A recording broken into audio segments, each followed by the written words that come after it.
As Persephone Theatre opens Tom Stoppard's classic play, Rosencrantz and Guildenstern Are Dead, there's a buzz in the air as the tickets are torn and the programs are read. When the curtain finally rises, the actors draw most of the attention. But what about the other people involved, whose names are listed a little lower on this page, if at all? A pleasure! When they see a show with two actors on stage, the two actors are just the tip of a spear that is like 40 people deep. Oh, too far. I guess the equivalent in the real world would be I'm like the general contractor of a job, and I have all these sub-trades, and it's my job to coordinate all the sub-trades, the lighting, the sound, the costumes, everything, to make sure that they work together. It can be a daunting task, leading the small army that makes this possible. It's one that began 9 weeks before opening night took place, when Jody received the plans for the set. Here, we'll do that so that we can actually see. As part of the package, we receive ground plans where we see how everything will be laid out on stage during the show. Then we have scale drawings of the rocks, so we know exactly how big to build them. We don't want to do a this is Spinal Tap moment and accidentally make them 18 inches high when in fact they should be 18 feet high. The other part of the show takes place on the ship on the way to England, and it will be revealed, and they'll do their stuff on the ship, and then the ship will magically go away afterwards. The magic of theater. Every show that we do presents a unique challenge. We have a nice little secret trapdoor moment, which I have to work out as well. And then from here on, starting right away, we will go into the shop and we'll actually start bringing it to life. As a prairie boy, you don't get to get onto the ship very often. Set designer Ted Roberts has arrived from Vancouver to check on the progress of the set construction. This includes the ship, Stonehenge-like rocks, and a cart for the players. This is built as a 1/2 inch equals 1 foot scale model. And here is the boat at full scale. So the idea on this boat is to give us a sense of being on a ship without creating the full ship. How do we quickly transform this stony outcropping world into the court? And curtains with Celtic imagery on them was our influence for that. But finding the desired curtains proved both difficult and costly. So the team did what it so often does: improvised their own design using unbleached cotton fabric. Scenic artist Mark Erickson is able to create the exact look desired, using a stamp painted with the correct color. The stamp itself is made out of wood and yoga mats. And I get to do this about 1,000 more times, and then we'll have it. Elsewhere in the shop, fabric is being put to a different use. Over the course of 5 weeks, costume designer Bonnie Deacon and her team will create more than 24 outfits. We're telling a different kind of story here. We're not in a real world at all. It's a very physical piece, so actors have to be able to move around comfortably, and my job is to try to balance that with maybe some anachronistic elements, maybe using some modern pants and making them look like period so that it's more comfortable.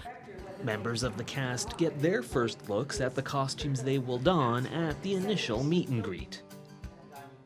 Introductions are made, and old acquaintances are renewed. What is the first thing you remember? Oh. Although they have had their scripts for some time, this is the first full read-through for the actors with the people with whom they will be sharing the stage. No, it's no good, it's gone. It was a long time ago. As the actors work their way through the script, one floor below, the set is also taking shape. Using a heated saw, Erickson carves granite out of foam. In order to give the set pieces a more rocky look, they are smeared with a substance made up of sawdust, paint, glue, and plaster, referred to as piggy poo. There we go, like so. But none of the props, sets, or costumes matter if the audience can't see them properly. Lighting a set is an exacting science that requires a huge team all on its own. Lighting can affect a set in amazing ways. Like if you look at the set of Rosencrantz and Guildenstern with all the rocks and everything, it just brings a three-dimensionality and brings life to it. And you can also create atmosphere, mood, everything just with lighting. And people don't even realize that that's what they're looking at. Thanks, buddy. A novel idea. You can come down now. With opening night looming, Jody and the crew believe they have solved one of the biggest technical challenges: creating the openings for the actors to escape through the barrels aboard the ship. It just takes a little bit of math and figuring to make sure that the boat will work in the spot that we want it, and that we can get the traps to line up in the holes we have in the floor. As the finishing touches are applied, the crew prepares to turn the set over to the actors and director, who get their first opportunity to see the world they will inhabit. Now that they have the set, they can work out all the fine timings and everything for all their bits and entrances and exits. And then later this week, we'll also add in the lighting cues and the sound effects and special effects. There is touch-up painting, and out of the next few days of rehearsal, there'll be a few minor changes in that. But for the most part, we're ready to go. And as soon as we add the lights and sound and the actors get a couple days on stage, then the next step will be an audience so that we can really bring the place to life. And as that opening night audience settles into place, most members will never know the teamwork and preparation that went into making it a reality. A lot of times they don't realize the amount of effort that's gone in behind the scenes to make it look effortless and to make the actors look really good. For us who work in technical theater, the payoff, I think, is when you are sitting in the house on opening night and the lights come up and the audience oohs or ahs or applauds even at the set or at a special effect or something. And that's sort of a nice little pat on the back for us. And other than that, I think most of us are quite happy to toil away in the dark without without being seen. We transport you into a world of intrigue and illusion. It took me a long time in this business. I've been in the business for 30 years now. It took me a long time to realize that I am an artist. I thought in the early days, I'm a carpenter, I'm a tradesman or whatever, but no, what we do on stage is we create art. And it's fleeting art that is here for a very short amount of time, and then it's gone and we're on to the next thing. Heroes!